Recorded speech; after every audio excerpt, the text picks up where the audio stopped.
Prize for Leadership in 1993 and is the author of Songhai, When Africa Lifts Up Its Head. Okay? Thank you. Very much in order.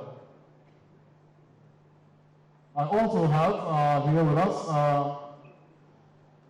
Mr. Yor Usako, Managing Director, Unilever Nigeria PLC. Do not be deceived by the youthful looks. This man has contributed immensely to the growth of Unilever businesses in Ghana, South Africa, Asia, Central and Eastern Europe in over 20 years in Unilever. Now he is in Nigeria to bring a wealth of experience. Are we there yet? Okay, we also have with us Honorable Commissioner for Agriculture, Ogun State. The Honorable Commissioner is on this panel, Commissioner Ruke Shukefu, you know, as a true representative of the ideals of the Ogun State government, of course, trying to achieve the benefit of the citizens of the state as usual. As you are aware, Ogun State's mission is based on a 5-point agenda, foremost of which is the zeal to increase agricultural production, leading to industrialization. Honorable Commissioner Shukefu is committed to those ideals. Mr. Tipo Famakiwa is the Director General of the Dawn Commission. The Dawn Commission, DAWN, was set up by the governments of the Southwest states to design and manage a development agenda for Western Nigeria, thereby DAWN. The Commission has a driving principle based on four M's, they call it. Make, midwife, mainstream, and monitor development ideas. Mr. Famakio, you're welcome. And our moderator for the session. Senior Consultant, CEO, Resources and Trust Company Limited, Mr. Okpeyemi Agbaje. Mr. Agbaje is many things, but he joins us today as a strategy and business consultant, financial sector expert, and a lawyer.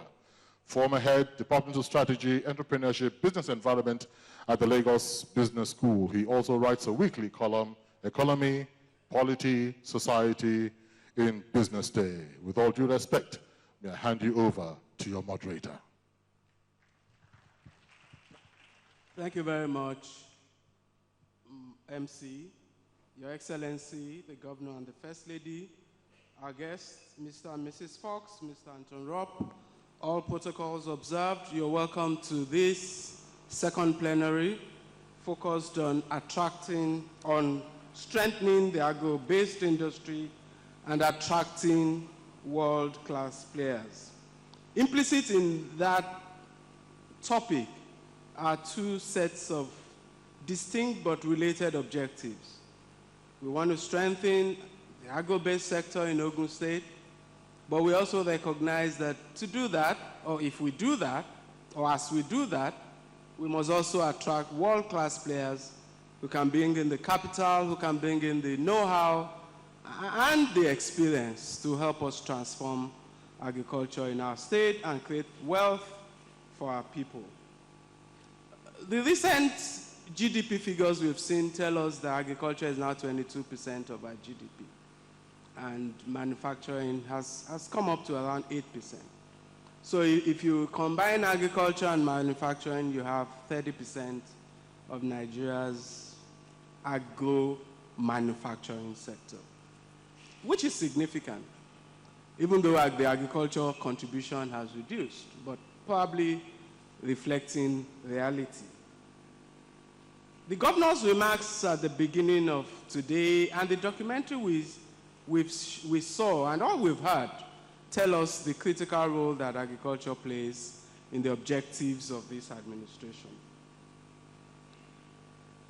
To strengthen agro-industry, there are issues around policy, there are issues around incentives, and there are issues around endowments, which Ogun State has.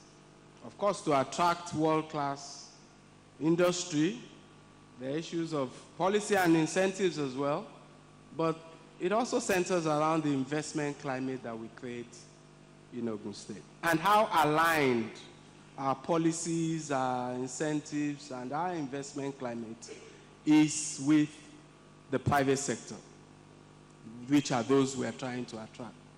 My job is not to answer and to prescribe. It's just to lay those dimensions of the conversation we're about to listen to or to have before you. And Ogun State government and the planners of this have assembled a world-class panel to do justice to the topic. I would invite Dr. Dixon, who has been introduced to you, to make his keynote presentation, and then we'll have a discussion around the panel. Dr. Dixon.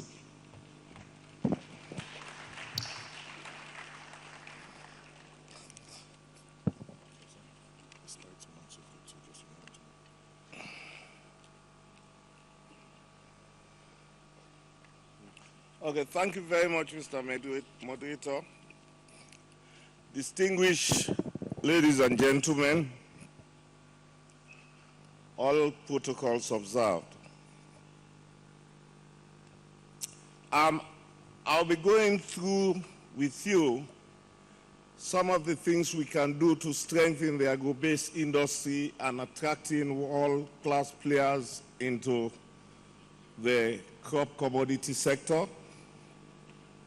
I will first of all give some general areas about strengthening the agro sector, give you a few of the issues that is creating the inertia for world-class players getting into the agro-based industry.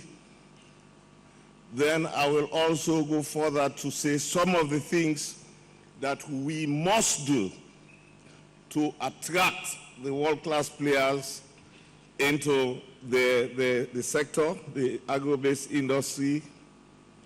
And I will end up with some key messages for the agricultural sector in Ogun State.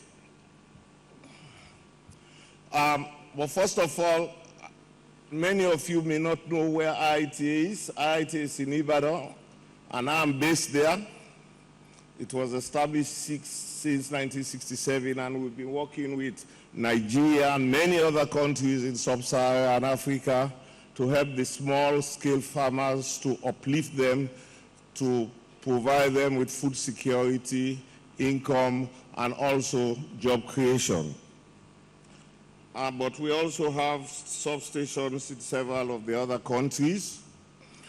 But I have been in Ibadan for the past 19 years. Then I went on a national assignment to Sierra Leone for 5 years to create a new consolidated Sierra Leone Agricultural Research Institute, and I just came back to head the partnership division of IIT in the last 4 months.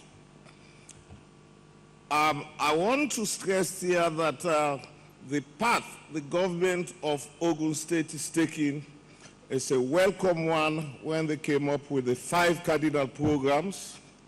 And in fact, I'm going to talk on one of them today, which is the increased agricultural production and industrialization. As was said this morning, you must have an agricultural policy documented, a roadmap, something that can guide you towards achieving a certain goal. And I think this is also showing that this is what the government has done since the current administration came to power. And the rationale for doing that, because it has realized that over 70% of the population is occupied with agriculture. And in 2007, despite there had been agricultural policy before, but this had not helped the small farmers to that great extent. The policy helped outline the general steps for government agencies, but no specific policy objectives and strategies that will lead to greater private sector engagement, because private sector leadership is what will drive the agricultural sector in Nigeria, or in general, specifically Ogun State, and even the whole of Africa. So generally, crop productivity has not improved, investment has not risen, and farmers' incomes have remained low. And if you look at the Federal Agricultural